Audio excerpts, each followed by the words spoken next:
Hello everyone, my name is Laura, this is my channel Laura's Little Library, and welcome to today's video, which is a recent reads and a little bit of information of what's going on.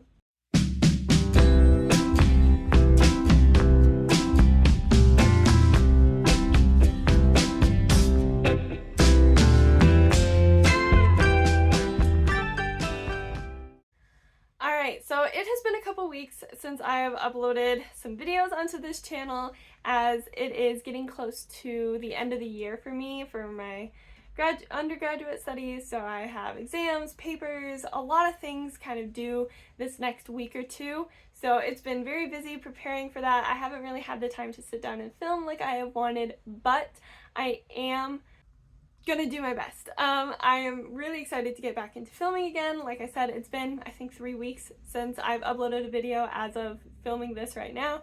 So I'm sorry, but thank you for your patience. I have a little bit of a life update to talk about before getting into the recent reads. So I got accepted into a graduate program, but in a different state. So we are going to be moving again, which if you have been on my channel for a long time, you know that we move about every 2 years, which is kind of incredible. Oh well, that's just how life goes sometimes. So we will be moving. I am going to try and pre-film some videos so that you get this lovely background, and then I'm also planning on doing a lot of vlogs as well. Not necessarily like moving vlogs, like I'm not gonna do that. Like it's all still gonna be bookish theme and material, but if I'm probably gonna film quite a few vlogs just because I won't have my nice background for a while because we have to pack up this room. Actually, I'm gonna be packing it up quite a bit today and this weekend because people are moving in. So this will be packed up soon, but we won't be moving until the summer, and it could be quite a bit later in summer. We don't know. We don't have answers yet as to when we need to move and looking for a place and all that. It's all complicated, but don't worry, it's all okay. But because of that, I'm hoping to still post weekly videos, but we'll see.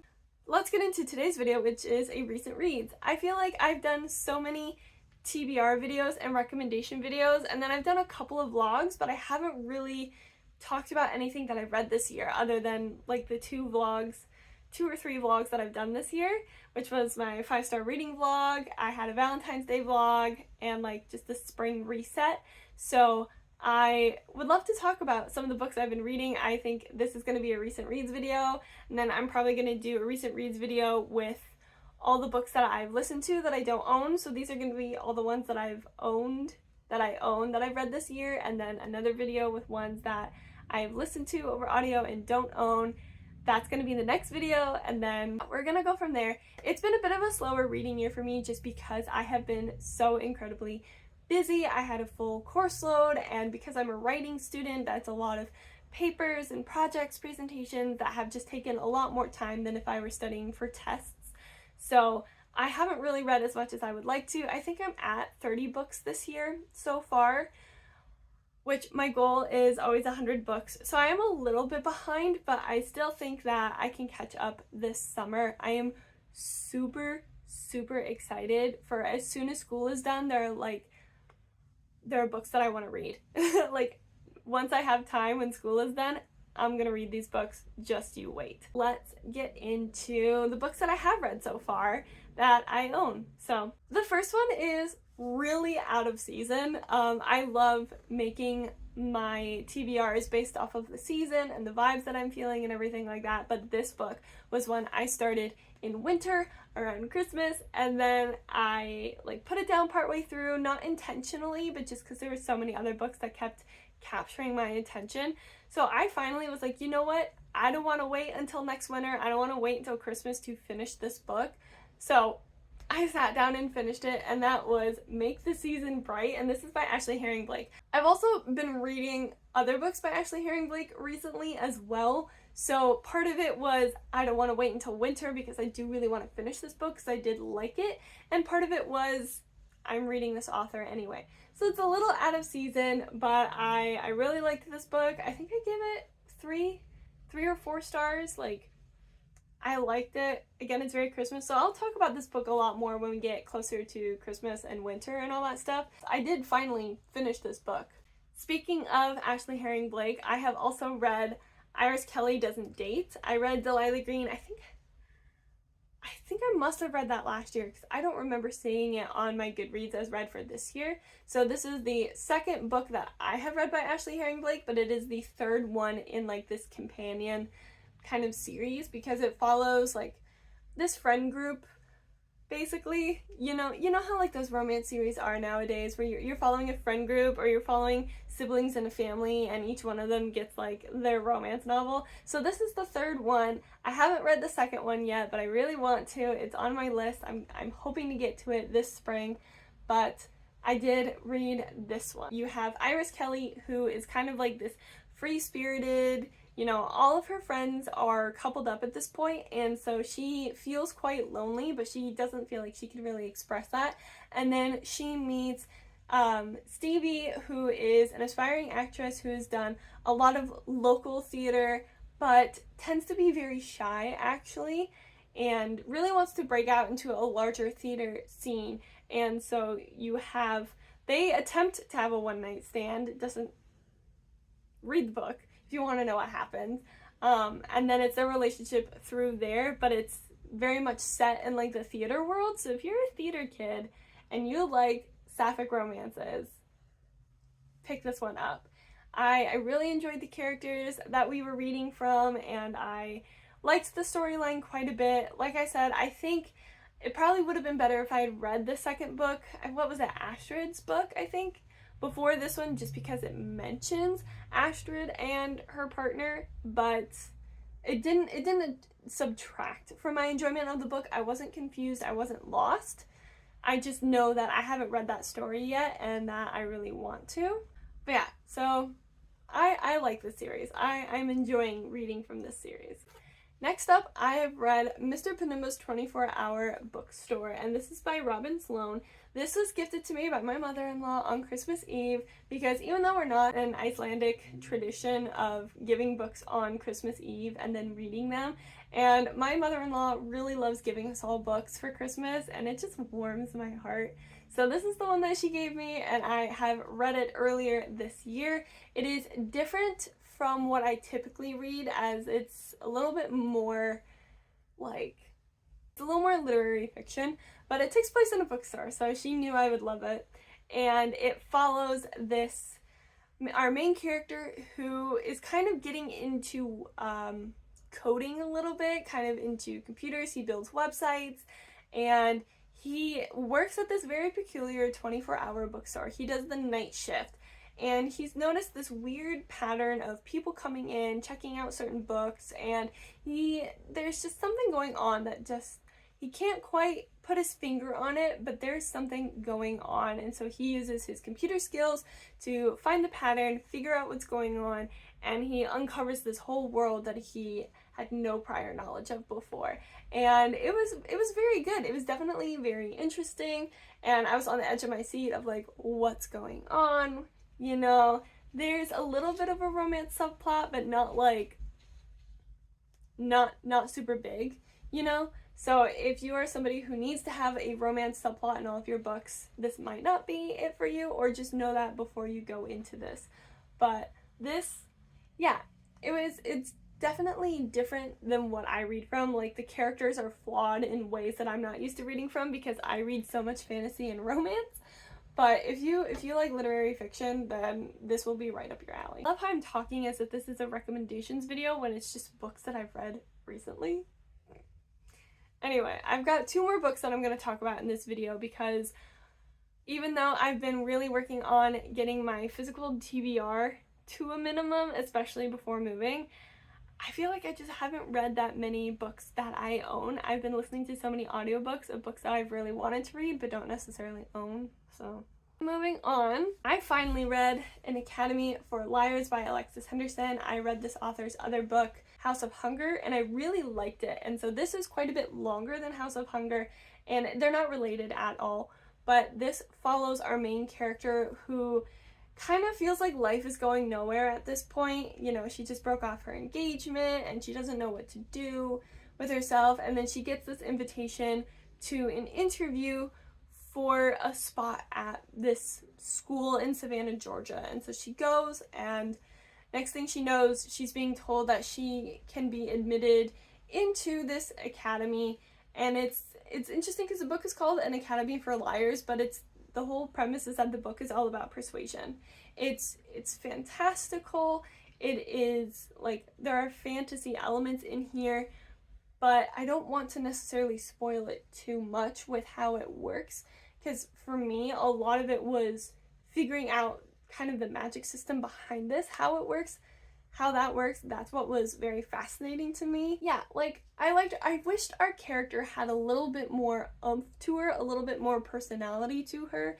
I feel like she just kind of had, you know, it was very much a chosen one trope, but she's having things happen to her, but she's not, like, responding to them almost.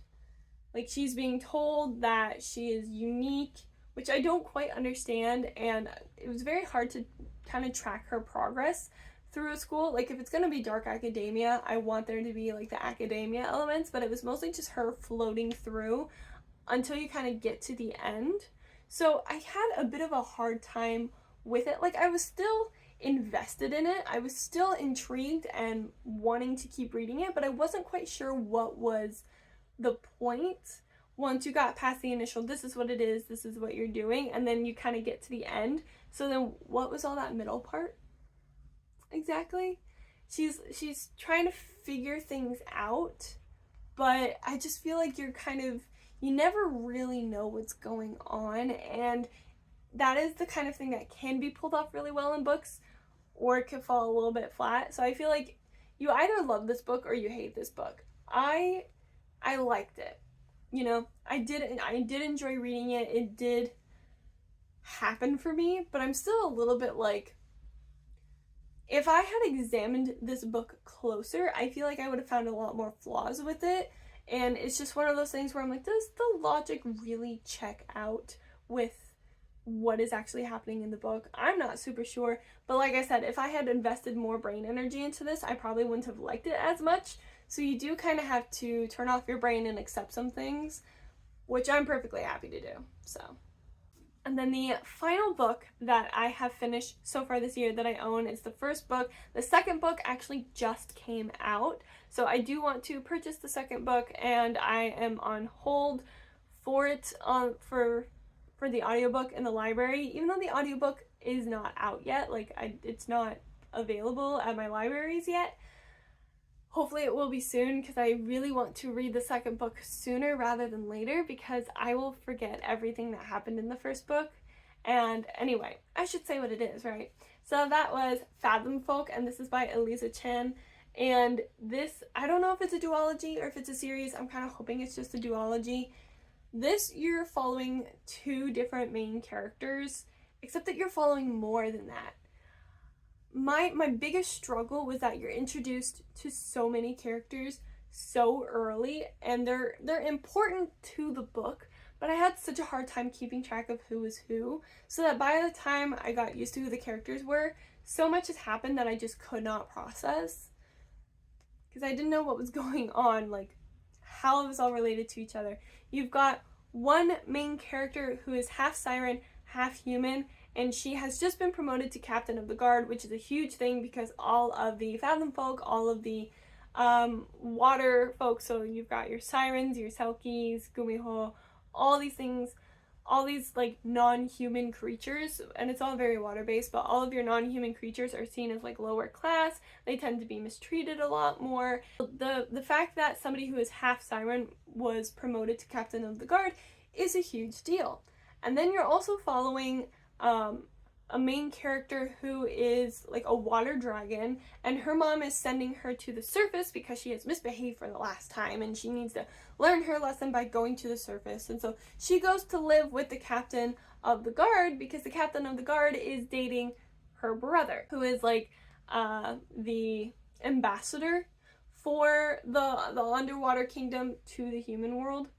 And I just felt like we got so much from the water dragon's perspective and so little from the captain of the guard's perspective.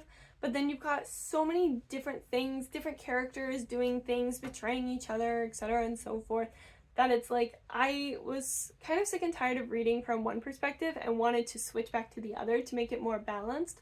But then I wasn't getting that. But then I was getting perspective of this other character who felt like she wasn't the main character. You're reading from the Sea Witch, who isn't the main character, but you're reading from her quite often.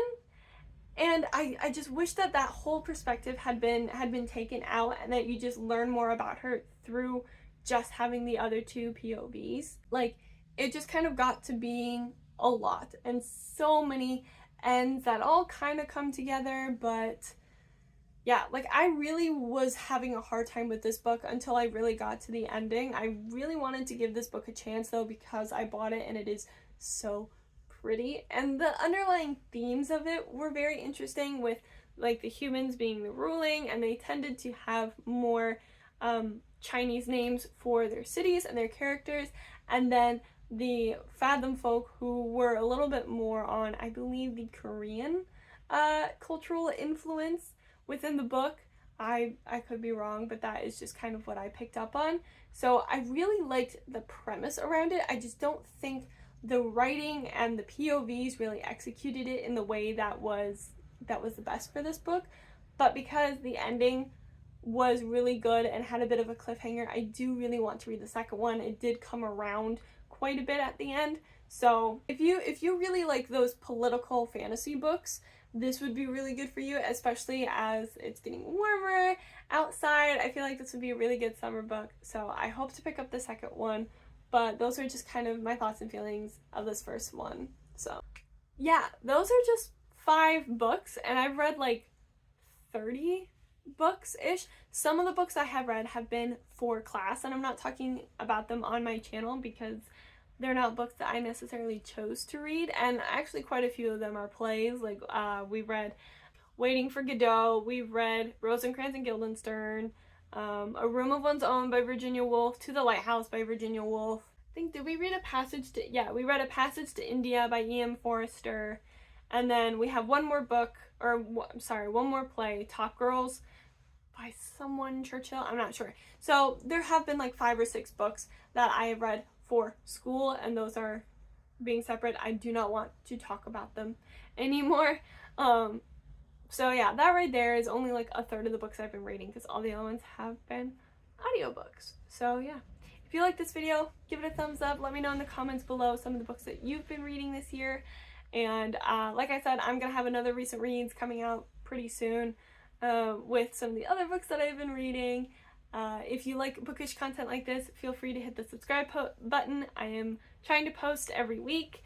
I'm doing my best, like I said, with exams, but I've got 2 weeks left, so hopefully after that I will have a lot more time on my hands to do so. And I'm really excited for some of the books that I am planning to read. Oh my goodness, I cannot even. Anyway, I also have bookish social media linked down below. You can follow me on my Bookstagram and all those kinds of things. So yeah, comment, like, subscribe, all that. And again, thank you all very much for watching this video, and until I see you in the next one, I wish you happy reading!